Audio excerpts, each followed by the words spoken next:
Meanwhile, Dak Prescott can be franchise tagged for the second year in a row from now up until March 9th. Dak still has no deal from Dallas long-term security or the tag. Here's our Ed Werder with his thoughts on the Cowboys situation. Even if they franchise tag him, I think they have to consider drafting a quarterback with the 10th overall pick.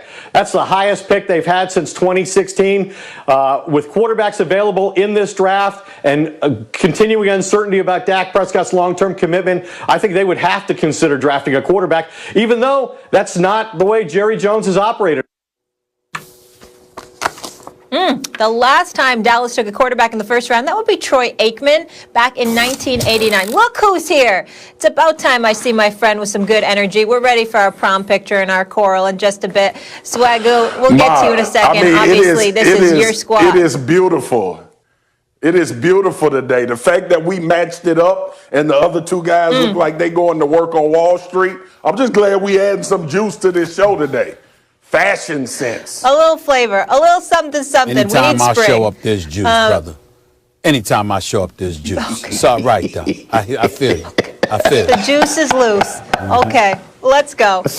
Mark is dressing like Crockett or draft? Tubbs from Miami Vice. It's 2021, brother. What are you doing? Clean. Clean. I'm living the clean life, We all Max. need a little That's color all. sometimes. That's right. So fresh and so clean. Stephen A., should Dallas draft a quarterback with that 10th pick? What do you think they should do? Hell no. And no quarterback should want to go there. All you got to do is see how they're treating Dak Prescott and shouldn't even want to be there. That's number one. Number two, is Trevor Lawrence going to last to number 10? No. Is Justin Fields going to last until number 10? Likelihood, no. Is Zach Wilson going to last until number 10? Likelihood, no. And there's no other quarterback that anybody felt was worth mentioning at the number 10 spot anyway. I like this kid, Mac Jones, out of Alabama, but I don't expect, I think that he's considered a late first rounder, and I don't think anybody would take the chance of taking him that early, that high in the draft. Having said all of that, again, if those top two quarterbacks are not taken, if they're gone before, unless they fall at number 10, I don't think that you do that. My attitude is, if you're the Dallas Cowboys, you know what? How about Patrick Surtain out of Alabama? I mean, he's the leading cornerback in the national, and coming into the draft out of Alabama. And what this brother can do, potentially as a shutdown corner, I think can make Dallas's defense very, very elite. We know they need help on the defensive side of the ball. They've got several holes to fill in that regard, but having a shutdown corner to shut off one side of the field can definitely go a long way. I think that's the manner in which you go. You go about the business of prioritizing signing Dak Prescott, coming to your damn senses and doing what's right, and you call it a day.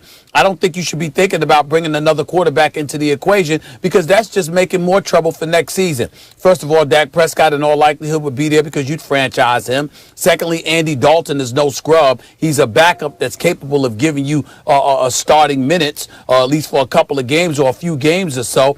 I think that is the route that you go. You do not draft a quarterback. You draft somebody on the defensive side of the ball, and primarily in this particular case, considering how big-time Patrick Surtain is out of Alabama, I think you go that route.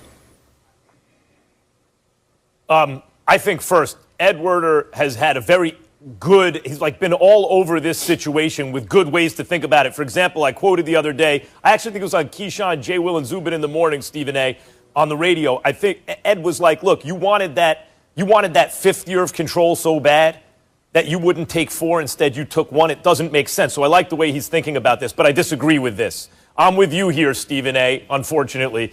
You don't draft a quarterback 10 unless you love the guy. Like if Justin Fields falls to 10, yes, because he's considered, he has some of the same qualities Dak does, but maybe we don't know about the leadership and the professionalism because he hasn't been there yet. But physically, he seems like a souped-up version, maybe. So I get it. I get that. And then it restarts the rookie contract and all that. But if he's not there, why spend the 10th pick on it? Let's not forget, they got Dak in the 4th round. They might love a guy later in the draft. You don't have to use the 10th overall pick. And I'll tell you something else. Dallas has a lot of holes to fill right now. You mentioned a defensive back. Yes, Stephen A. A corner. They really need it. That's probably top. But I'll give you another idea here. The offensive line. The reason Dallas's offense got so great, not just Dak, because before that it was Romo. It was The offensive line, they invested in that offensive line. It was like 1 year after another. First round pick, first round pick, first round pick. I want to say 4 out of 5 years. That's why they had the best O-line in the business. It ain't the best anymore. You've had injury. You've had retirement. You've had a whole bunch of stuff. And guys just continue to miss time because of injury. The O-line's not the same anymore. That offense won't be the same. So I would say you're probably right. Corner first. I would look at the O-line if I wasn't looking at the corner. By the way, linebacker. Oh, my God. They have this tandem at linebacker that looks super like athletic and talented, but they underproduce. They have so many problems that they need to address high up in the draft. Quarterback isn't one of them, especially since they're giving Dak a contract. Let's not get crazy. Well, listen, first of all, we talking about this situation with a caveat. Obviously, we talking about should the Cowboys draft a quarterback if one of the guys we've been talking about in this draft falls to number 10, or they can make a move up to get him. Yes, it's smart because you don't want to be in Stephen A's team situation down the line. What Pittsburgh is in right now. Don't have a damn quarterback. Bad numbers on the book for their starting quarterback. You don't know if Dak is going to want to come back to Dallas. You don't know if this contract is going to get done. Max, I done heard everybody say what you just said. It's going to get done. They're going to sign.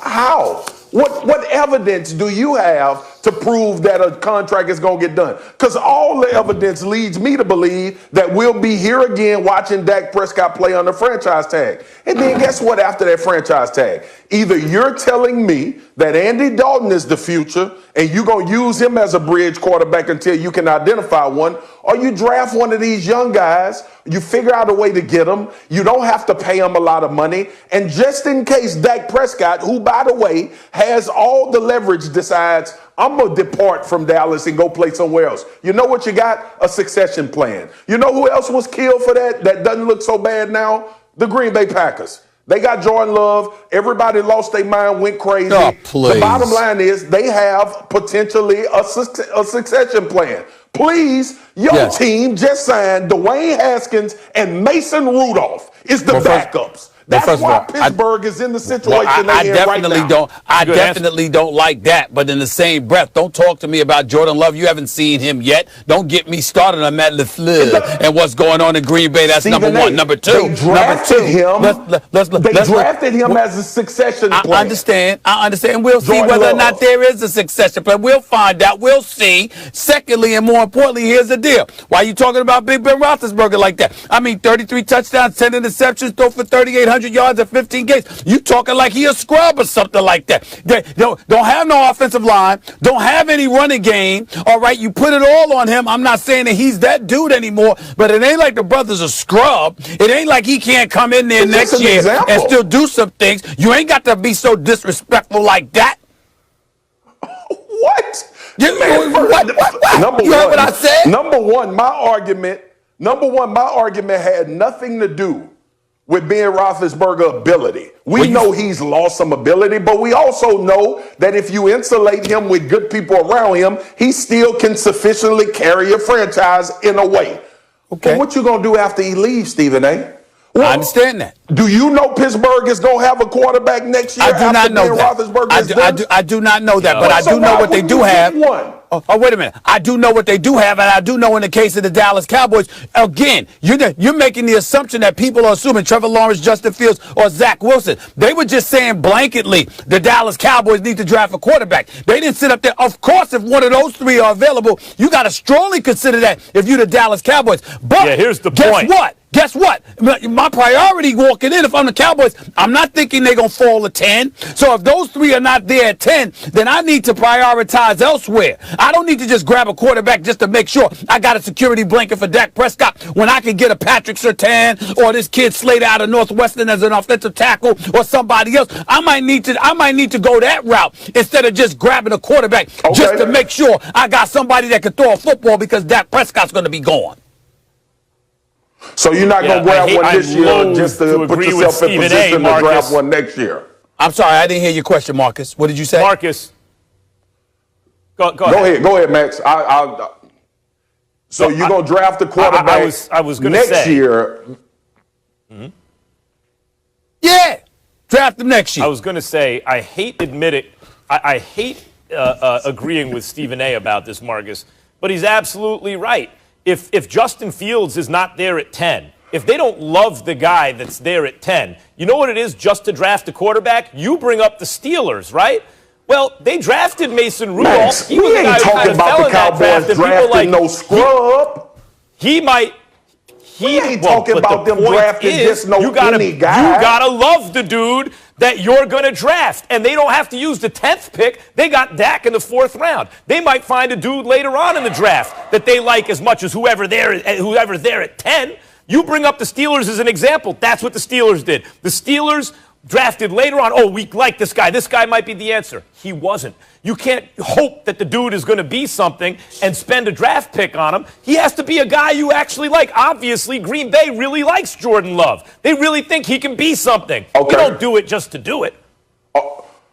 Okay, well, in that case, I apologize. I was under the impression that we were focusing on this 10th pick based on the guys we've been talking about in this draft as far as quarterbacks that we think have a future. It's not far-fetched that the Cowboys would consider a quarterback at 10 based on what their situation is with Dak Prescott. It's also not far-fetched that they would potentially try to move up to get one of these guys. Why would that be so out of the ordinary when you got a quarterback you've been in negotiation with for 3 years that you may lose after this year? Why is that so far-fetched? Moving up, that's a different story. They should draft a quarterback to move on in the future. I think anything can be perceived as far-fetched when it comes to the Dallas Cowboys and intelligent decisions based on what has transpired over the last 3 years. And I'm quoting accurately because that's essentially what some dude named Marcus Spears, a.k.a. Pastor Spears, that was saying on Get Up this morning. So I'm just saying, I mean, it's not beyond the run. I mean, anytime you talk about them making sense, well, duh, they don't really usually do that. That's why I think this would be, You know what, that's why I Marcus? think on their behalf, this would be pretty smart.